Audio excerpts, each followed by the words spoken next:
இந்த ஸ்பெயின் புல் ஃபைட்ல மாடு பிடிக்கிறானே, அவனுக்கு பேரு மேட்டடார். அந்த மேட்டடார்ங்கிறதுலே மாடுங்கிற ஒலிப்பு இருக்கிற மாதிரி தெரியுது. ஆனா அது தெரியல. அது எவ்வளோ காலம் தொன்மையானதுன்ட்டு. அ குடியிருந்த கோயில்ங்கிற திரைப்படத்துல எம்ஜிஆர் மேட்டடாரா வருவாரு.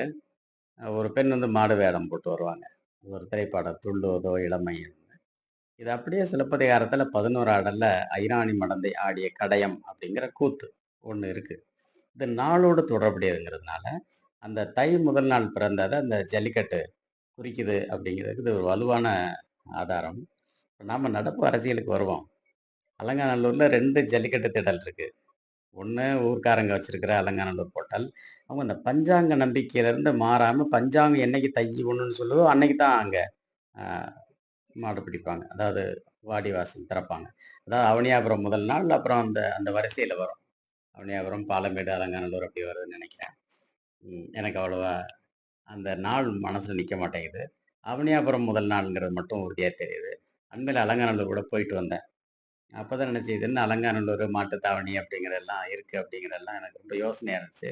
நாளைக்கு கூட மதுரையில அந்த ஒரு புத்தக திறனாய்வு நிகழ்வுக்கு போறேன். இது பற்றி யோசனை எனக்கு இருக்கு.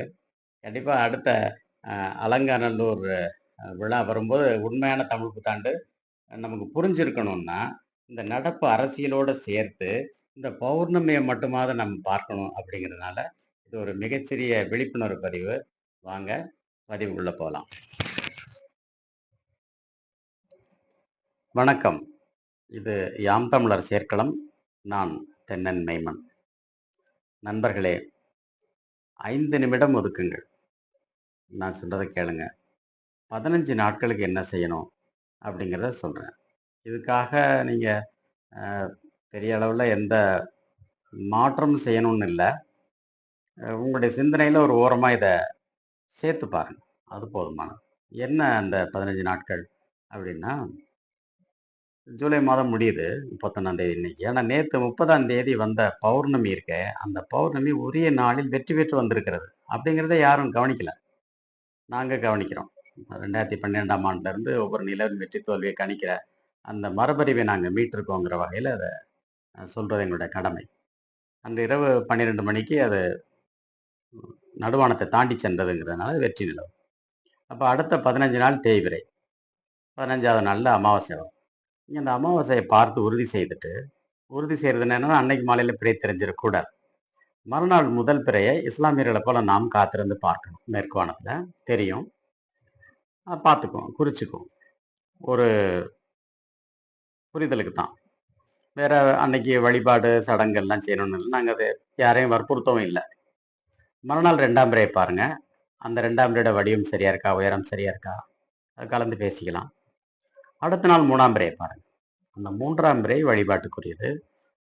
நோன்பின் கடைநாள். அதாவது 7 நாள் நோன்பின் கடைநாள். அந்த நாள புரிஞ்சு நாம என்ன செய்றோம்னா, இந்த மாதம் முடிஞ்சது அப்படிங்கிற ஒரு புரிதலுக்கு வரோம். ஒரு மாதம் முடியுது. மறுநாள் வளர்பிறை சதுர்த்தியில அடுத்த மாதம் பிறக்குது. இப்படி எண்ணுறதன் மூலமா நாம தைய புரிஞ்சுக்கிறோம். தை என்ற தமிழ் புத்தாண்டு நாள் எப்படி தொடங்குது அப்படிங்கிறது இந்த உத்தராயணம், தட்சிணாயனம் எல்லாம் இருக்கே.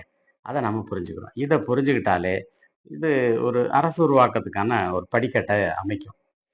இதுல இப்ப நான் சொல்ல வர்றது நடப்பு அரசியலையும் சேர்த்து புரிஞ்சுக்குவோம். இந்த திமுக வந்து கடந்த 5 ஆண்டுகள்ல தமிழ் புத்தாண்டு பத்தி பேசல. ஆனா, அலங்காநல்லூர்ல கலைஞர் பேர்ல ஒரு ஜல்லிக்கட்டு திடல் ஒண்ணு கட்டி வச்சிருக்கு. அப்படின்னா, அவங்க தான் அப்படியே ராஜாக்கள் மாரி இருக்க போறாங்க. மகன வந்து துணை முதலமைச்சர் ஆக்கிட்டோம். ஜல்லிக்கட்டு மேடையில அவர் தான் இருப்பாரு. இப்படியெல்லாம் அவங்க போட்ட கணக்கின்படி, அவங்க என்ன சொல்றாங்கன்னா, இந்த தைய திமுக குடும்பம் கையில எடுத்துக்கும். இந்த தமிழர்கள்லாம் இந்த சித்திரை கோஷ்டியோட சேர்ந்து பஞ்சாங்கத்த பார்த்துட்டு வீணா போகட்டும்.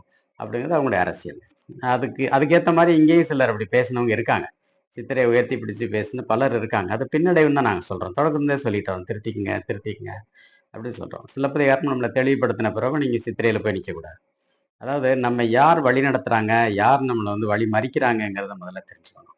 இந்த சமணம், பௌத்தம்லாம் நம்மள வழிகாட்டிய மதங்கள் இல்லை. அதெல்லாம் நம்பி நம்ம வீணாக வேண்டாம். அத நாம மறுதலிச்சோம், தள்ளி வச்சோம். ஆனா, கிறித்தவம், இஸ்லாம் இந்த 2ம் வழிகாட்டுகிற மதங்களான்னா கண்டிப்பா இல்ல. ஆனா அவங்கள மறுதலிக்கவும் இல்ல, தள்ளி வைக்கவும் இல்ல. நீங்க மறுதலிச்சாலும், தள்ளி வச்சாலும் அவங்க மறுபடியும் ஊடுருவக்கூடியவர்களா தான் இருக்கிறாங்க. அதனால இவர்களுடைய பாதிப்பிலிருந்தும் நாம நம்மை தற்காத்துக் கொண்டாலே ஒழிய, இந்த அரிய வகை மரபுரிமை நாம் காப்பாற்ற முடியாது. ஆனா இது எல்லாமே தமிழ்ல இருக்கு. இன்னைக்கு 1,400,000 கோயில்கள் இருக்கு. அத இந்த 2 மண்டலங்களா பிரிச்சிருக்கிறாரு சாரு. ஸ்டாலின் சார் தான் சோறு ஊட்டணும், திருமாவளவன் தான் பீர் ஊட்டணும்னு சொல்லி அவரு ரியாக்ஷன் குடுத்துட்டு இருக்கிறாரே. அவரு பிரிச்சிருக்காரு. யார் தம்பி கோரிக்கை வச்சா? இந்த மண்டலம் பிரிக்கிறதுக்கு? அது ஏற்கனவே ஒரு பொட்டலமா இருந்துச்சு. அது சங்கர மடத்தினுடைய பொட்டலமா இருந்துச்சு.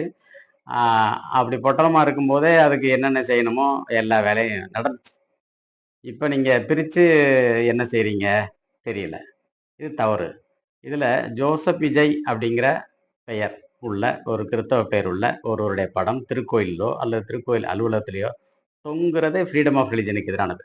எதையுமே கான்ஸ்டிடியூஷனலா செய்யக்கூடிய நீங்க, இதுல ஏன் கோட்ட விட்டீங்க? இதுக்கான விளக்கத்த நீங்க சொல்ல வேண்டாம். உங்களுக்கு தெரியாது. ஆனா நீங்க எந்த மதத்த சேர்ந்திருக்கிறீங்களோ, அந்த மத குருமார்கள் கொஞ்சம் விளக்கி, விளக்கி எல்லா மொழியிலயும் சொல்லட்டுமே! நாங்களும் கேட்டுக்கிறோம். அதனால சில தவறுகள் நடக்கும்போது நமக்கு விழிப்புணர்வு வரும். அந்த விழிப்புணர்வின்படி நிலை கொண்டிருக்கக்கூடிய தமிழ் தேசிய தமிழ்நாட்டு அரசு இந்த நாளை கையில் எடுக்கக்கூடிய ஒரு நிலைக்கு வளரணும் அப்படிங்கிற விழிப்புணர்வு பதிவு இது. பாருங்க, அடுத்த 3ஆம் பிறை எதிர்பார்ப்போம். அடுத்த வளர்பிறை நாள்ல ஓங்கி அடிப்போம். தேங்காயத்தான் 1 1/2 டன் வெயிட்டுன்னு புரிய வைப்போம். ஏன்னா நடிகர் சிவகுமார் முருகனாவே நடிச்சாரே அவரு. நான் தான் ஜாமீன்னு போய் நின்னுட்டு, எனக்கே அர்ச்சனை பண்ணுங்கன்னு அவர் சொல்லலையே. நடிக்கிறவன்லாம் நாடாண்டா என்னப்பா அர்த்தம் அது? தமிழ்நாடு தன்னுடைய திருத்தகுதிய இழந்துருச்சுன்னு பொருள். அப்படிப்பட்ட காலத்துல வாழக்கூடிய கலைஞர்கள் வேடிக்கை பார்ப்பாங்களா? இறக்கிருவாங்க. நீங்க எக்கு தப்பா ஏறி உட்கார்ந்திருக்கீங்க. உங்கள பக்குவமா இறக்கி விடுறதுக்கு காலம் அடிப்படை வேலை செய்யும். பார்க்கலாம். நன்றி.